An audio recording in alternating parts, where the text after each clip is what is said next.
তুমি আমায় ত্যাগ করতে পারবে গুরুদেব? তোমার হাত ধরেই তো আমি ঘর ছেড়েছিলাম, সাধনার পথ তো তুমিই দেখিয়েছিলে। আর আজ আজ তুমি আমায় ত্যাগ করে চলে যেতে পারবে গুরুদেব? ওই যে তোকে বললাম, যে লোকনাথকে আমি চিনতাম তাকে আমি হারিয়ে ফেলেছি। এই লোকনাথ আমার অজানা, অচেনা। তাই তাই আমি তোকে ত্যাগ করলাম।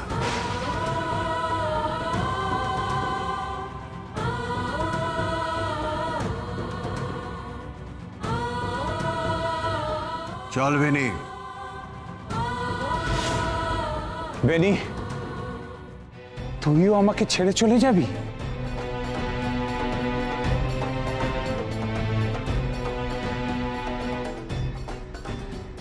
লোকনাথ, তোকে যে কোনোদিনও ত্যাগ করতে হতে পারে তা আমি কল্পনাতেও ভাবিনি রে।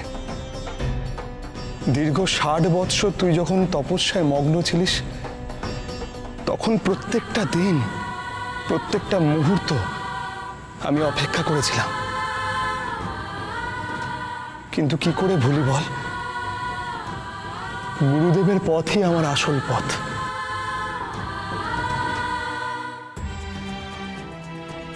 লোকনাথ, আমি গুরুদেবের অবাধ্য হতে পারবো না।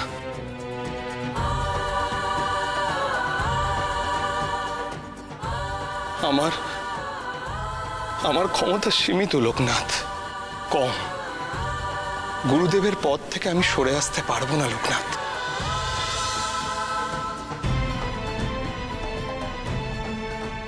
কিছুতেই না।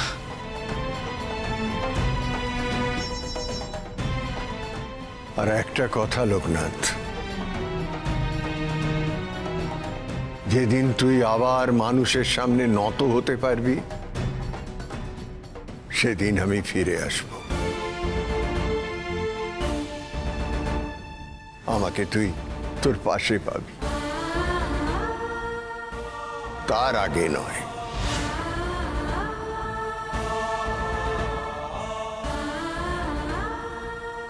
লোকনাথ, গুরুদেব যেদিন ফিরে আসবেন,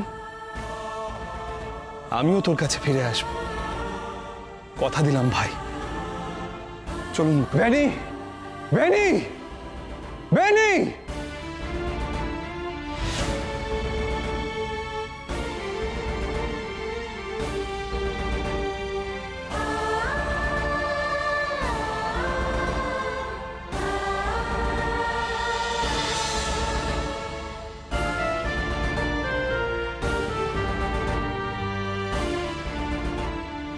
গুরুদেব, আজ তুমি সত্যি লোকনাথকে ত্যাগ করলে? লোকনাথকে? গুরুদেব, তুমি তো চিরকাল লোকনাথকে সমর্থন করে এসেছো, ওকে ভালোবেসেছো। তাহলে আজ?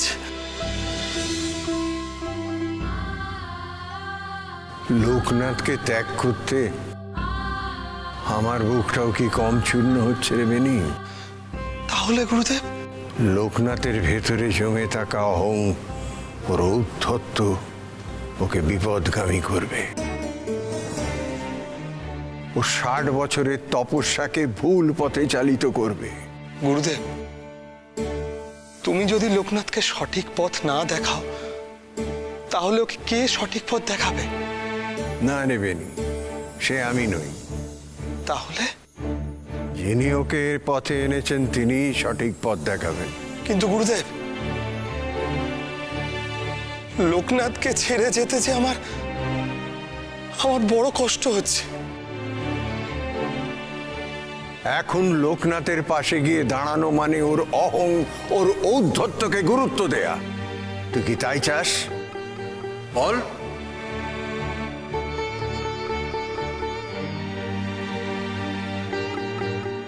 গুরুদেব,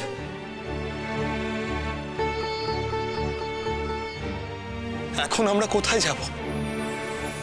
আমরা রাজপ্রাসাদে যাব। এ রাজ্যের প্রজারা সেখানেই গেছে।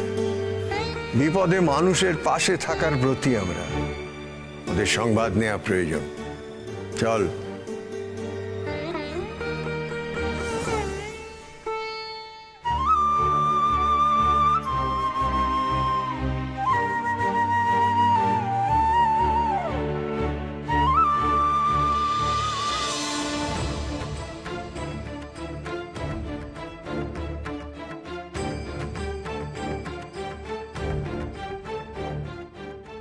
যে লোকনাথকে আমি চিনতাম তাকে আমি হারিয়ে ফেলেছি। এই লোকনাথ আমার অজানা, তাই আমি তোকে ত্যাগ করলাম।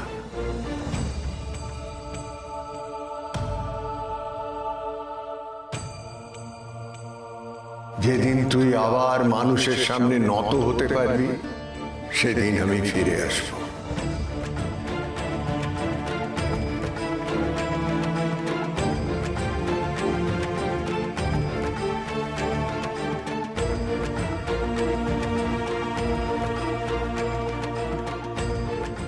এ তুমি কি করে বললে গুরুদেব? কেন এমন ভাবে পড়লে? আমি কেমন করে ওই পশু হত্যাকারী মানুষগুলোর সামনে মাথা নত করব? কেমন করে এই অন্যায় আমি মেনে নেব? তা কি সম্ভব?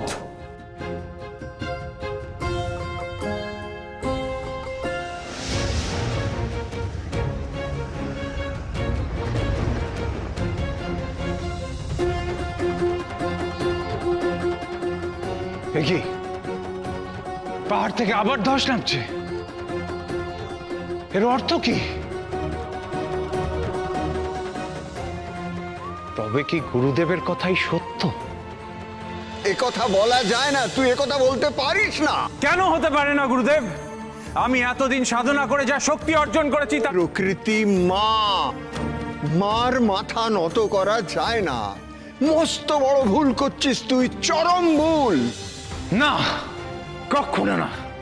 ওই পশু হত্যাকারীদের সামনে আমি কখনো মাথা নত করব না। ওদের আশ্বাবে আমার কাছে, ওরা মাথা নত করবে আমার সামনে। আমি অন্যায়ের সামনে মাথা নত করব না, ওরা মাথা নত করবে।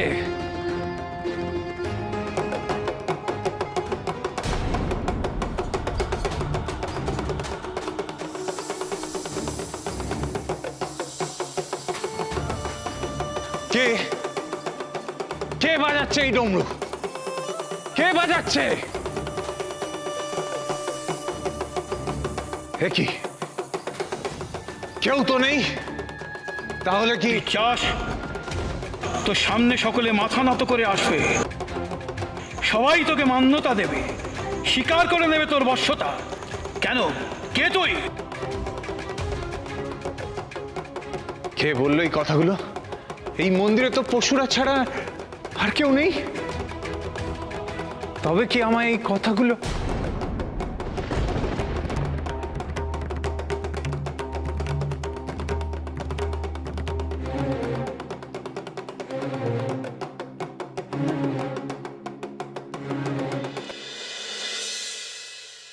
কি বললে তোমরা? চুপ করে থেকো না, উত্তর দাও, উত্তর দাও।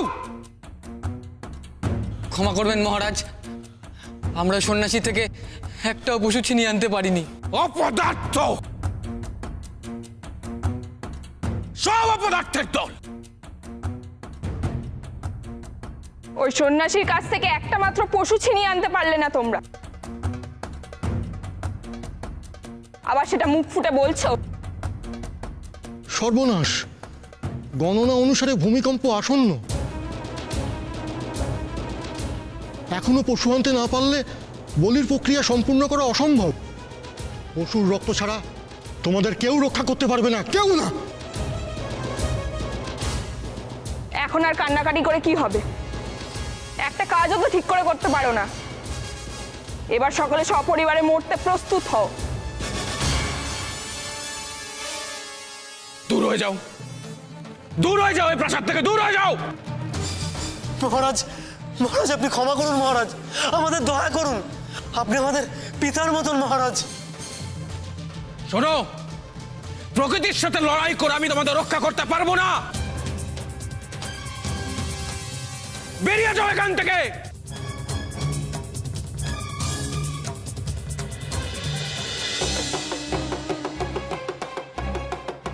কার কণ্ঠস্বর? কে আপনি?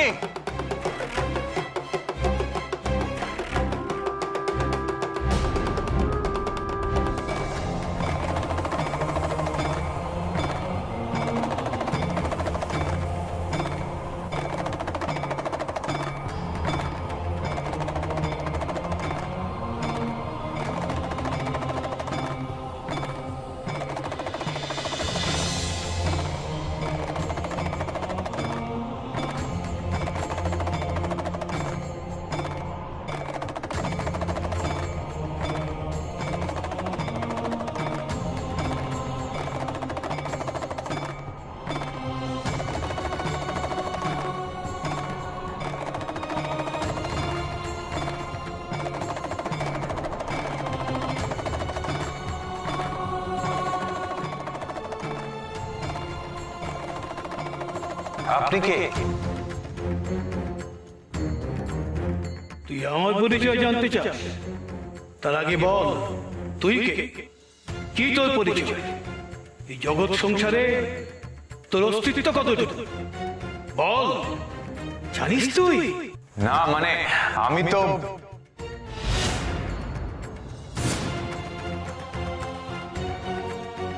জেনে রাখ, তুই কেউ নস।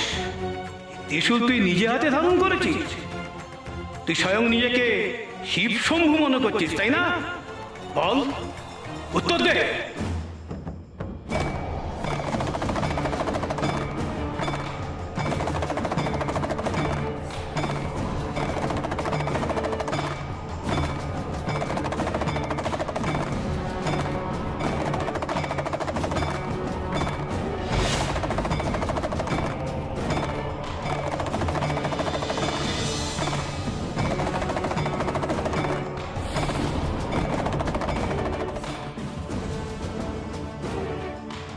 জেনে রাখ, এই ধরাধাম বিশ্ব ব্রহ্মাণ্ডে তুই একজন ক্ষুদ্র, তুই একজন তুচ্ছ মানুষ, এর বেশি আর কিছু নয়। ধরাধামে তুই এসেছিস নিজের কর্ম করে যেতে, সেখানে তোর অহংকারের কোনো স্থান নেই, বুঝেছিস? আমি তো কেবল এই নিরীহ পশুদের প্রাণ বাঁচানোর জন্য এত বছর ধরে তপস্যা করি।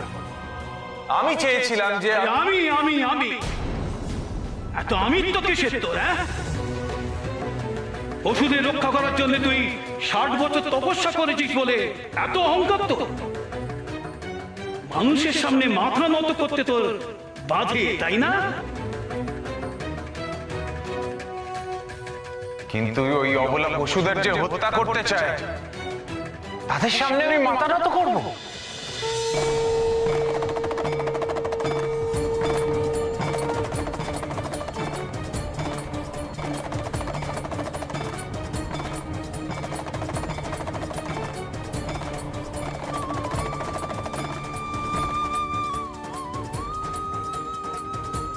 মাথা নত করলে নিজে ছোট হয় না, বরং বৃহৎ জগতে নিজের পরিচয় নিজেই খুঁজে পাওয়া যায়।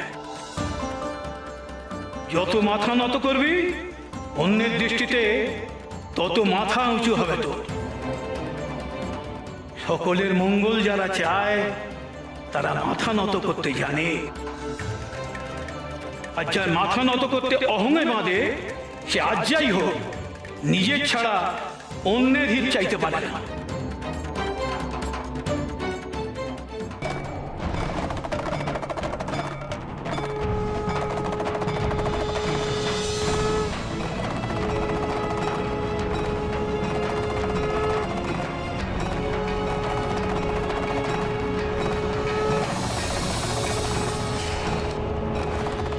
দেখ তুই কত ছোট আর ব্রহ্মাণ্ড কত বড়, কত বিশাল।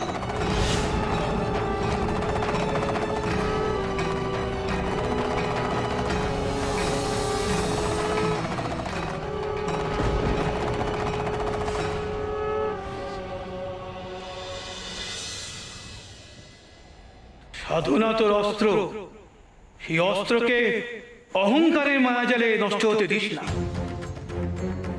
বিশ্ব ব্রহ্মাণ্ডের সামনে তুই তুচ্ছ, সর্বদা এটা মনে রাখ। আর সেই মতো কর্ম করে যা, তবেই তো সাধনা মূল্য পাবে।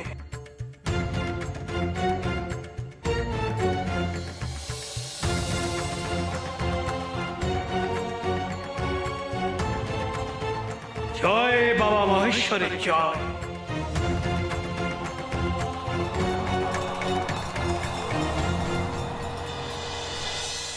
এই কে আছো তোমরা, এদেরকে বের করো।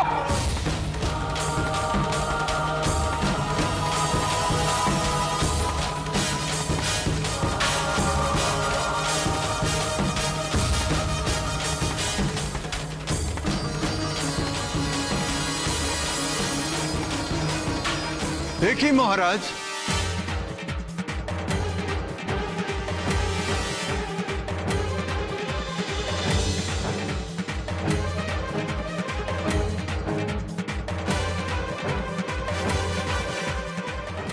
এ আপনি কি করছেন মহারাজ? কে কে আপনি? আমি একজন নিতান্ত সাধারণ ঈশ্বর সাধক, কিন্তু আপনি তো মহারাজ আজকের এই দুর্দিনে নিশ্চিত মৃত্যুর দিকে প্রজাদের ঠেলে দিচ্ছেন মহারাজ। রাজকর্তব্য থেকে আপনি সরে আসছেন। তোমার সাহস তো কম নয়, তুমি আমাকে রাজকর্তব্য শেখাতে এসেছো? ক্ষমা করবেন মহারাজ, আমি আপনাকে কিছু শেখাতে আসিনি, আমি শুধু আপনার কাছে প্রার্থনা নিয়ে এসেছি মাত্র। আমি আদেশ দিচ্ছি, এই মুহূর্তে সকলে এই রাজপ্রাসাদ ত্যাগ করে বেরিয়ে যাও, বেরিয়ে যাও।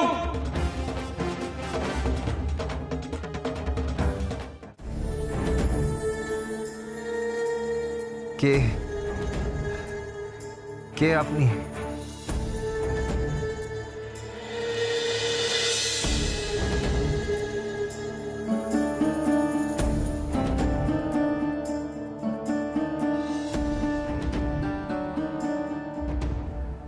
কে কে এসেছিল আমার কাছে? আমি কার সঙ্গে এতক্ষণ?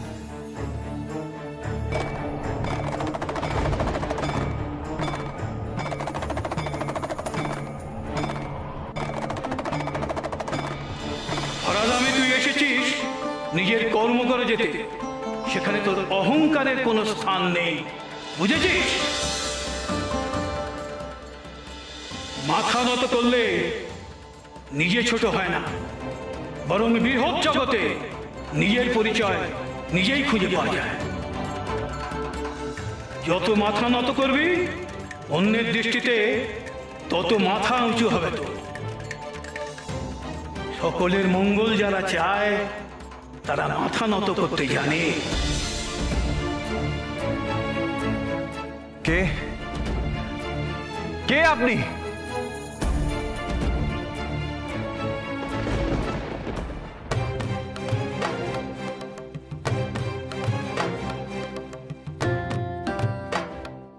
প্রভু,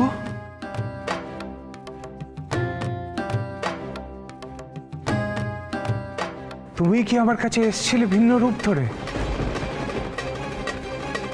এই ত্রিশূল কেড়ে নিয়ে আমার শাস্তি দিলে? এই ত্রিশূল আমার অহংের প্রতীক হয়ে উঠেছিল, কিন্তু সেই অহংকার এক লহমায় তুমি ছাড়খাড় করে দিলে প্রভু।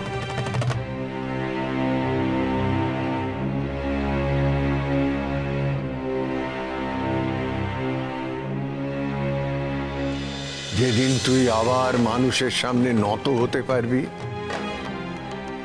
সেদিন আমি ফিরে আসব। আমাকে তুই তোর পাশে পাবি, তার আগে নয়। আমার গুরুদেবের আদেশ আমি মানিনি, কিন্তু এখন আমি মাথা নত করব। আমি গুরুদেবের আদেশ না মেনে যে পাপ করেছি তার প্রায়শ্চিত্ত করব। করতেই হবে।